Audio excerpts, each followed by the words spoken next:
I'm incredibly grateful to the members of the opposition benches who joined us in this resolution. Chitrali Saab of Jamaat-e-Islami, Saira Banu Saab of GDA, and Ramesh Kumar Saab of Pakistan Tehreek-e-Insaf. आपका मैं वज़ीर ख़ारजा का policy statement आपके सामने आया है जनाब speaker. में अब आपकी इजाज़त से पाकिस्तान पीपल्स पार्टी की चेयरमैन की हैसियत से नेशनल असेंबली पे कुछ जो कौमी हालात है उस पे तबसरा करना चाहूँगा। जनाब speaker, Pakistan is at a crossroads। जो इस साल जदोजहद हुआ है और इस जदोजहद के नतीजे में जो पाकिस्तान की तारीख में पहली बार एक हुकूमत को आईनी जमहूरी तरीके से जमहूरी अदम एतमाद से हटाया गया, उनकी नालायकी की वजह से, उनकी नाकामी की वजह से, और एक ऐसा हुकूमत बन चुका है जो पाकिस्तान की तारीख में पहली बार हमारा ऑपोजिशन बेंचेस से उठ के ट्रेजरी बेंचेस पे बैठ रहे हैं। वो सियासी जमातें जो एक दूसरे के सियासी हरीफ रह चुकी हैं, सियासी मुखालिफ रह चुके हैं, पाकिस्तान पीपल्स पार्टी और पाकिस्तान मुस्लिम लीग के दरमियान जो सियासी तारीख है वो इस मुल्क और कौम के सामने है। जो पाकिस्तान पीपल्स पार्टी और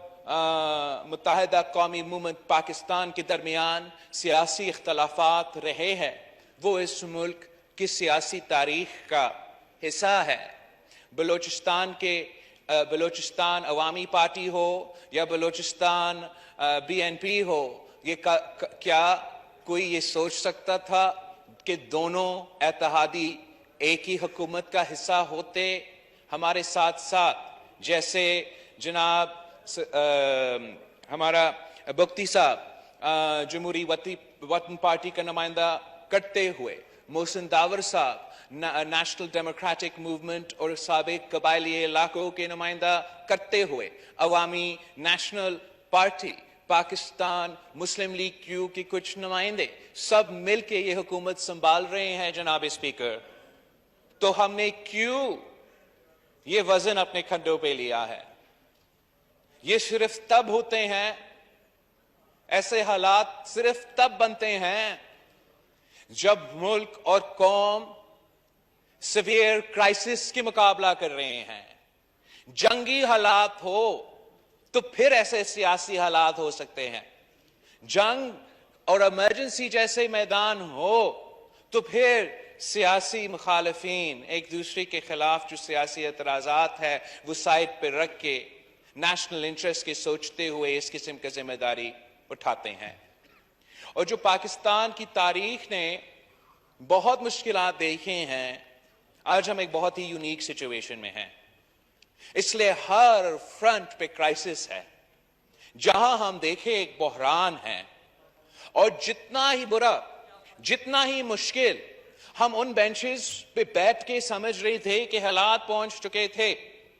जो वजीर अपने दफ्तर संभाल के पहले दिन जो देख रहे हैं, जनाब स्पीकर, मैं इस हाउस से आपसे मुल्क और कौम के समझाना चाहूंगा कि हालात हमारा अंदाजा से भी बुरा था। The situation in Pakistan is at crisis point। इस पे कोई दो राय नहीं होना चाहिए। चाहे पाकिस्तान की जमहूरियत हो, पाकिस्तान का आईन हो, पाकिस्तान का जमहूरी इदारे हो, पाकिस्तान के सारे इदारे हो, ये तो हम मान चुके हैं, जानते हैं कि पिछले 4 साल से जिस अंदाज से और जिस तरीके से हर एक इदारा को हमारा नेशनल असेंबली समेत को मुतनाज़ा बनाया गया था, एक शख्स के लिए, एक सिलेक्टेड वजीर आजम की वजह से, वो नुकसान अपनी जगह, मगर जाते जाते जो नुकसान खान साहब और उसकी साबिक हुकूमत हमारे इन इदारे के साथ, हमारा जमहूरियत के साथ और हमारा आइन के साथ किए, اور آج تک کر رہے ہیں وہ بھی آپ کے سامنے ہیں. جناب اسپیکر, جس طریقے سے ہمارا جمہوری ہتھیار, ہمارا جمہوری عدم اعتماد کا مقابلہ کرنے کے بجائے سابق وزیر اعظم نے بھاگتے بھاگتے بھاگتے بھاگتے آئین توڑا, جمہوریت پہ حملہ کیا, وہ آپ کے سامنے ہے. یہ سب لوگ سابق وزیر اعظم پاکستان, ڈیپٹی اسپیکر, صدر Pakistan, on the night of April 3rd, on the night of April 9th and April 10th, اور April 10th سے لے کے آج تک جو آئین شکنی کر چکے ہیں, جو آئین توڑ رہے ہیں, جو آئین پہ عمل کرنے سے انکار آج تک کر رہے ہیں, یہ نیشنل اسمبلی, یہ پارلیمان کیسے اس قسم کے حملے کو اگنور کر سکتے ہیں؟ جناب اسپیکر, ہمارا آئین کو ایک کاغذ کا ٹکڑا سمجھ کے ہمارا تاریخ میں پھاڑا گیا ہے. ہم سمجھتے ہیں کہ on the night of April 3rd, on the night of April 8th and 9th, and آج تک اس آئین پہ حملے ہو رہے ہیں. Or it is the position of the Pakistan People's Party that has been presented before our united government, and I today present before you the Speaker of the National Assembly, that this House must form a high-level parliamentary commission or committee to investigate the events leading up to April 3rd, post-April 3rd, of the night of April 9th and April 10th, اور جو اس کے بعد آج تک ہوتا آ رہا ہے, اور پنجاب میں جو گیم ہم دیکھ رہے ہیں. اگر میں یہ آپ کے سامنے نہیں کہہ رہا ہوں کہ جرم یہ ہوا ہے اور جرم کا سزا یہ ہے اور حکومت کو فوراً ان جرم کے مطابق کیسز لانچ کرنا چاہیے. میں آپ کے سامنے یہ کیس پریزنٹ کر رہا ہوں کہ ہمیں ان حملے کو سیریسلی لیتے ہوئے ایک کمیشن بنانا چاہیے, انویسٹیگیٹ کرنا چاہیے کہ کون کون ان غیر آئینی غیر جمہوری کاموں میں ملوث تھے. اور جہاں تک April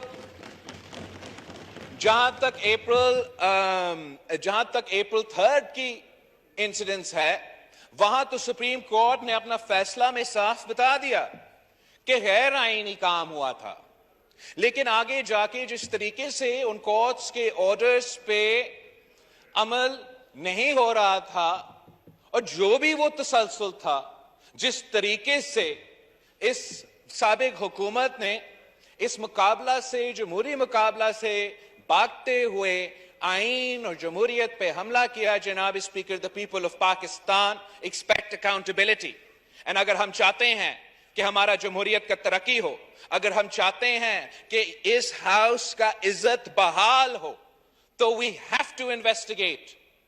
We have to investigate and come to the bottom of these events. And جو بھی ذمہ دار لوگ ہیں, جو بھی appropriate action ہے, اس investigation کے, in light of that investigation, we can then move forward on this front. اس لیے کہ کوئی ایکشن نہیں لیا گیا, اس لیے کہ یہ سنگین حملہ آئین شکنی اگنور کیا گیا, سابق وزیر اعظم سمجھتا ہے کہ وہ کوئی مقدس گائے ہے,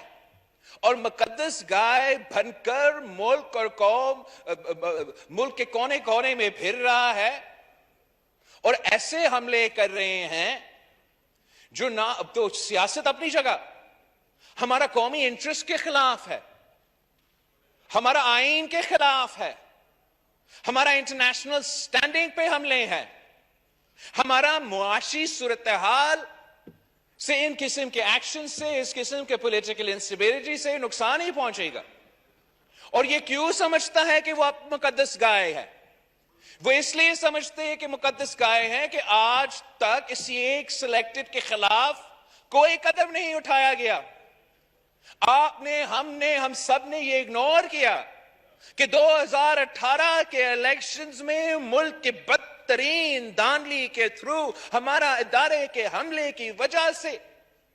ایک حکومت بنایا گیا, 4 سال پہ اس ملک میں مسلط ہوا,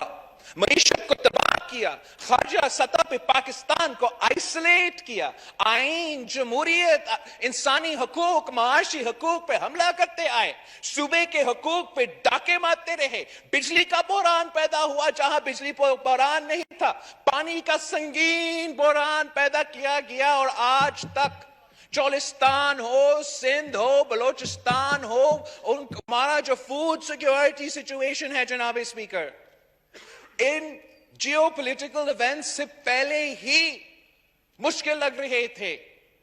ہمارا ویٹ کا بحران جیو پولیٹیکل ایونٹ سے پہلا پیدا ہوا تھا. آپ کا یوریا اور کھاد کا بحران ان انٹرنیشنل ڈیولپمنٹس سے پہلے ہوئے تھے. آج جو آپ کا فوڈ سیکیورٹی کا پوزیشن ہے, وہ نہ صرف اس پہلے بحران کو ہم نے کسی طریقے سے فل کرنا ہے, مگر جو جیو پولیٹیکل ایونٹس ہرائزن پہ ہمیں نظر آ رہا ہے, جو یوکرین, رشیا اور نیٹو کے درمیان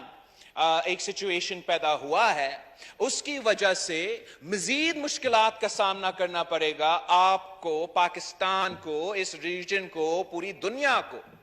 ویٹ پروکیورمنٹ میں, یوریا, فرٹیلائزر, ڈی آئی پی کے پروکیورمنٹ میں, جو سپلائی چینز کے انٹرپشنز اس کرائسس کی وجہ سے اور اس سے پہلے کووڈ-19 کی پینڈیمک کی وجہ سے پاکستان کے لیے فوڈ اور انرجی سیکیورٹی ایک بہت سنگین مسئلہ ہے جس کا مقابلہ ہونا ہے. اور ان سارے کے سارے حالات میں ہم اس وزیر اعظم کو اجازت دے رہا ہے کہ وہ جو بھی جی بات کرے, وہ جہاں بھی حملہ کرے, کوئی اس سے پوچھنے والا نہیں ہے. اور میں سمجھتا ہوں کہ سب سے پہلے قدم یہ ہونا چاہیے کہ ہمارا پارلیمانی کمیشن اپنا کام شروع کرے کہ اپریل 3 سے لے کے آج تک جو آئین پہ حملے ہوئے ہیں, اس پہ کیا قدم اس ہاؤس سجیسٹ کر رہے ہیں اور اس پہ کیا قدم اٹھایا جائے گا. ہم یہ برداشت نہیں کر سکتے کہ وہی شخص جو اکاؤنٹیبلٹی, کرپشن کر رہا 30 سال سے, جناب اسپیکر 4 سال سے نہیں, 30 سال سے ہمارا کان پک چکے ہیں یہ سن کے کرپشن, چور. 4 سال حکومت پہ رہ کے ایک چور کو سزا نہیں دلوا سکا, خود چور نکلے, خود تاریخ کا سب سے بڑے چور نکلے. یہ نیا حکومت کا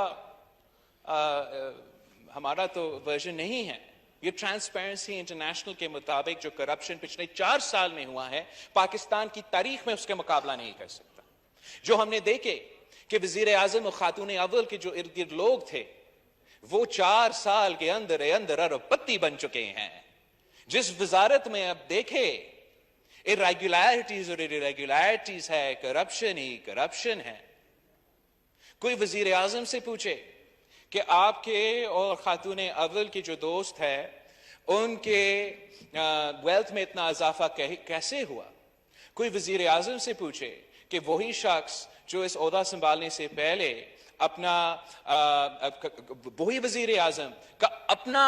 جو فائنانشل پوزیشن ہے وہ 4 سال میں اتنا زیادہ کیسے بھرا, تو وہ بیرونی سازش کا بات کرنا شروع کرتا ہے, وہ عدالت پہ حملہ کرتا ہے, وہ ادارے پہ حملہ کرتا ہے. کوئی اس شخص سے پوچھے کہ 4 سال میں آپ نے اس ملک کے معیشت کے ساتھ کیا کھیل کھیلا ہے, آپ نے 4 سال میں پاکستان کے عوام کے معاشی حقوق پہ کس قسم کے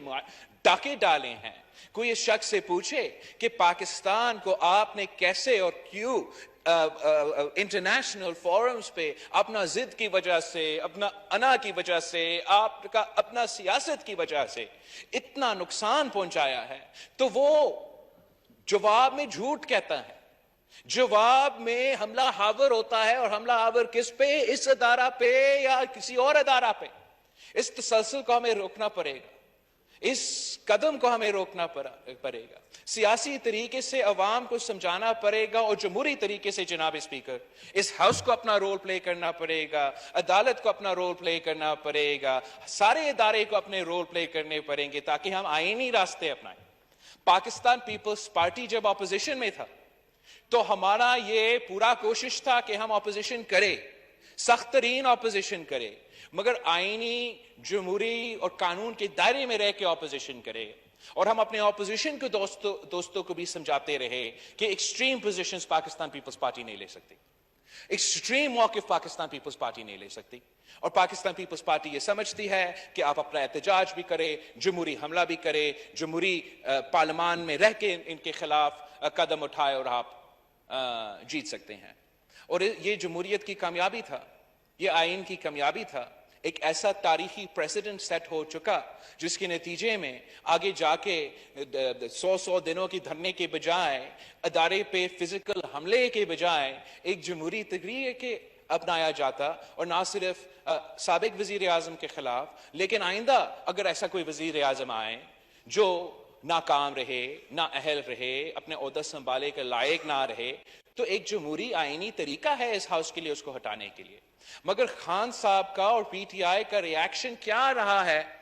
इस जमहूरी और आईनी कदम के खिलाफ? इस जमहूरी और आईनी कदम के खिलाफ खान साहब एक झूठ पे मुबनी एक्सट्रीम पोजीशंस लेके मुल्क और कौम के सामने दो ऑप्शंस रखें कि जबरदस्ती फौरन खान साहब के टर्म्स पे इलेक्शंस अब हो, या वो ऐसे हालात पैदा करना चाहते या वो ऐसे हालात पैदा करना चाहते जिससे किसी थर्ड फोर्स को मौका मिले। और जो भी ये इसका स्ट्रैटेजी आज का नहीं है। जनाब स्पीकर, मैं इस हाउस से और आपसे शेयर करना चाहूंगा कि अदम एतमाद का एक रात पहले मुझे एक पैगाम पहुंचाया गया, एक धमकी दी गई कि हम फौरन इलेक्शंस माने या मार्शल लॉ होगा। ये धमकी एक हुकूमत का वजीर ने हमारा एक साथी के थ्रू मुझ तक पहुंचाया, और मेरा ख्याल ये है जबकि वो स्ट्रैटेजी अदम एतमाद को नाकाम करने के लिए था, और शुक्र अल्हम्दुलिल्लाह इनका ये स्ट्रैटेजी नाकाम रहा। हमारा सारे के सारे इदारे जो माजी में मुतनाज़े थे, चाहे हमारा अपना अदारा हो, चाहे वो अदलिया हो, चाहे वो एस्टैब्लिशमेंट हो, वो इनके प्रोवोकेशंस के बावजूद आइन और कानून में रह के अपने काम करते रहे और जमहूरियत का फतह था। तो आज भी इमरान खान साहब और पीटीआई का यही स्ट्रैटेजी है कि ऐसे हालात पैदा करे, ऐसे पॉलिटिकल इंस्टेबिलिटी पैदा करे, ऐसे गैर जिम्मेदाराना हमले करते रहे ताकि या इस्लाहात के बगैर हम इलेक्शंस करें, या वो प्रोवोक करे, जमहूरियत को अंडरमाइन करे, जमहूरी इदारे को अंडरमाइन करे और फोर्स करे कि गैर जमहूरी गैर आईनी कदम उठाया जाए। जनाब स्पीकर, हम सब का ये तसलसल और हमारा सब का ये कोशिश होना चाहिए कि खान साहब का ये एक साजिश नाकाम रहे। हम सब के मिल के मेहनत करना पड़ेगा कि खान साहब का ये साजिश नाकाम हो और हम पाकिस्तान को बचा सके। और पाकिस्तान को बचाने के लिए मैं अपना पार्टी का पॉलिसी इस हाउस के सामने क्लियर करना चाह रहा हूं कि पहले इस्लाहात फिर इंतखाबात। हम वो गैर जमहूरी ताकतें नहीं हैं, हम वो गैर जमहूरी ताकतें नहीं हैं जो पॉलिटिकल इंजीनियरिंग पे यकीन रखते हैं, जो कहते थे कि पहले एहतिसाब पे इंतखाब। हम जमहूरी कुव्वतें हैं, हम इंतखाबात चाहते हैं, हम फ्री एंड फेयर इलेक्शंस चाहते हैं, और हमारा मुतालबा माजी में भी ये रहा है, हमारा लॉन्ग मार्च के दौरान ये रहा है, पाकिस्तान के अवाम के सामने हमने ये वादा किया है, पाकिस्तान की अदलिया के सामने मैंने खुद और हमारे दोस्तों ने ये वादा किया है, जगह जगह जगह हमने ये पोजीशन रखा है कि पहले हम इस्लाहात करेंगे, इलेक्टोरल रिफॉर्म्स करेंगे। इलेक्टोरल रिफॉर्म्स के दो पहलू है। सबसे पहले फौरन जल्दी जल्दी हमने जो वो सारे गैर जमहूरी इलेक्टोरल बिल्स, ऑर्डिनेंसेस एक्सेट्रा जो पिछले हुकूमत ने पास किए, जो हमारा इलेक्शन कमीशन का पर काटने की कोशिश कर रहे थे, जो RTS 2 RTS प्लस का EVMs के फॉर्म में मुसल्लत करने की कोशिश कर रहे थे, उनको हमें फौरी रिपील करना पड़ेगा, खत्म करना पड़ेगा और आपस में मिल बैठना पड़ेगा, सोचना पड़ेगा कि मजीद जो इस्लाहात हम लेकर आना चाहते हैं, इलेक्टोरल रिफॉर्म्स लेकर आना चाहते हैं, वो क्या होना चाहिए। उसके लिए सिविल सोसाइटी, फैफन और बहुत से ऐसे कम्युनिटीज है जिससे हम एंगेज कर सकते हैं। पाकिस्तान पब्लिक से हमें राय लेना पड़ेगा और वो सारे राय को कंसेंसस में सियासी जमातों के दरमियान कंसेंसस बना के अगेन फौरन वो इस्लाहात करना पड़ेगा ताकि हम इंश्योर कर सके कि जो 2018 में इस मुल्क के साथ खेल खेला गया वो कभी भी फिर इस मुल्क के साथ ऐसा खेल ना खेला जाए। पाकिस्तान की जो सियासी जमातें हैं, हम ऑलरेडी इस कंसेंसस पे हैं कि जो चार्टर ऑफ डेमोक्रेसी शहीद मोहतरमा बेनज़ीर भुट्टो और मियां मोहम्मद नवाज शरीफ साहब ने साइन किया था, जिसमें तकरीबन 80-90% तक हम अमल कर चुके हैं। जो काम उस पर रह जाता है, चाहे वो ट्रूथ और रेकन्सिलिएशन कमीशन हो, चाहे वो जस्टिस को इंप्रूव करने के लिए रिफॉर्म्स हो, और चाहे वो जो हमारा अकाउंटेबिलिटी का कमजोर और सियासी निज़ाम है उस पर इस्लाहात ले आने की बात हो, वो कंसेंसस चार्टर ऑफ डेमोक्रेसी में बन चुका है। तो हमारा ये कोशिश होना चाहिए कि इलेक्शन से पहले हम अपना चार्टर ऑफ डेमोक्रेसी पे जो रहता है काम वो शुरू हो। जो हमने नया चार्टर ऑफ डेमोक्रेसी बनाना है वो शायद एक लंबा चौड़ा काम हो। जो यहाँ हमारा इत्तेहादी है शायद वो एक चार्टर ऑफ डेमोक्रेसी 2 पे एग्री करने को तैयार है, मगर जनाब स्पीकर, चार्टर ऑफ डेमोक्रेसी हो या ना हो, एक मिनिमल कोड ऑफ कंडक्ट तो होना चाहिए। एक मिनिमल कोड ऑफ कंडक्ट होना चाहिए ये सारे जमातों के लिए। और वो जमात और जमातें जो यहां नहीं बैठे हैं कि आप इस मुल्क में सियासत कैसा करना चाहते हो। क्या हम आईन और जमहूरियत पे चलेंगे? क्या हम इज्जत के साथ एक दूसरे से सियासी इख्तलाफात रखेंगे और इख्तलाफात रखते हुए हम आपस में एक दूसरे की राय शेयर करके, जहां हम डिसएग्री करते हैं हम डिसएग्री करते हैं, जहां हम अग्री कर सकते हैं कंसेंसस बना के एक मसाइल का हल निकाल सकते हैं। वो बेसिक जो कोड ऑफ कंडक्ट है उसमें ना सिर्फ ये सारे जमातें मगर वो जमातें जो यहाँ नहीं हैं उनको भी हमें ऑन बोर्ड लेना पड़ेगा। और उसमें बहुत जरूरी है कि वो फ्रेमवर्क ऐसा प्रेजेंट किया जाए जिससे हम अपने सारे इदारे को एक ऐसा स्पेस दे सके कि वो नॉन पार्टिजान, ए पॉलिटिकल, जमहूरी आईन में रह के काम कर सके। चाहे वो हमारा अदलिया हो, चाहे वो हमारा एस्टैब्लिशमेंट हो। जिस तरीके से पाकिस्तान की सियासत और मुआशरे में तेजी से बिगड़ते हुए इस हालात की वजह से एक पोलराइजेशन और डिवाइड जगह जगह नजर आ रहा है। जनाब स्पीकर, COD अपनी जगह, COD 2 अपनी जगह, अगर हम एक बेसिक कोड ऑफ कंडक्ट पे सारे सियासी जमातें अगले इलेक्शन से पहले अग्री नहीं होते हैं तो फिर मैं इस हाउस के सामने क्लियर करना चाहूंगा कि हमारा अगला इलेक्शन खूनी इलेक्शन होगा। इसलिए जनाब स्पीकर, हम तो एक जमाने में अनसिविलाइज्ड होते थे, इस किस्म के तरीके अपनाए नहीं थे, और तब तो ऐसे होता था कि जिस के पास ज्यादा ताकत था, जो लड़ सकता था, जो मार सकता था, वो जीत सकता। और over the course of history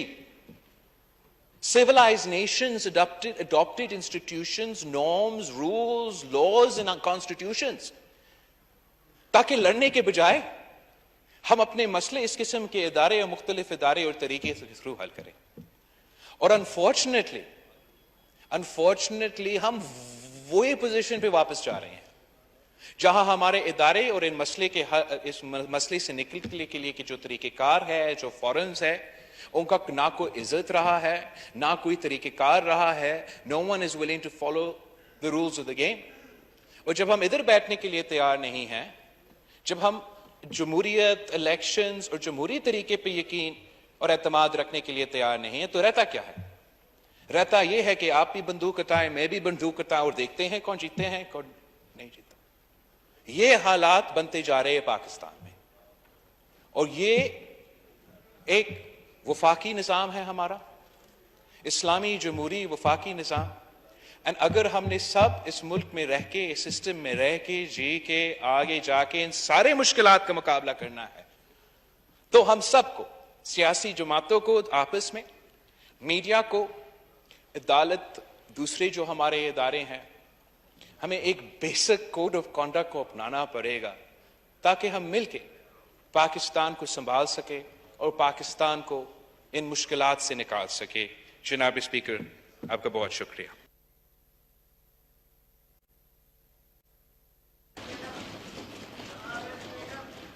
میں